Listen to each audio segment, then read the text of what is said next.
السلام عليكم ورحمة الله تعالى وبركاته، ومرحبا بكم إلى فلوق جديد في إيكيا. يلا معايا تشوفوا الجديد في إيكيا. بقاو معايا، فرجة ممتعة.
اخواني اخواتي، تنتمنى تمتعتوا معايا. الا بغيتوا مثلا تعرفوا شي حاجه مثلا اش تطليق ولا هذا، لا تكتبوا لي في الكومونتير وان شاء الله نشرح لكم الى فيديو جديد. لان صراحه انا راه كنت صورت وكنت مزروبه لان كانوا عندي الضياف، وهنايا كيف شفتوا معايا يعني تيعطوك افكار كيفاش تصوبي المطبخ ديالك، تشوفي مثلا كيفاش تصوبي مثلا المايوات ديال الوليدات اللي ما عندوش لي سبات، مثلا تيعطوك افكار هكا يعني كي ترتبي البيت ديالك.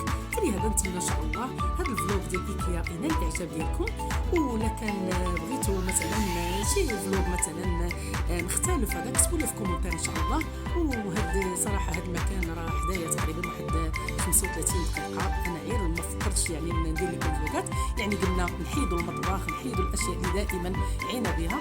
بغيت يعني ان شاء الله نشارك معكم يعني فلوقات ان شاء الله جايه ان شاء الله باذن الله، وتنتمنى ينال الاعجاب ديالكم. لا عجبكم الفيديو بارطاجيو مع الاهل ديالكم الصديقات ديالكم، وكذلك ما تنسوناش وما تبخلوش ليا ديال لايك وتفعلوا الجرس باش دائما توصلوا بالجديد، هذا فضلا وليس امرا. والسلام عليكم ورحمه الله تعالى وبركاته.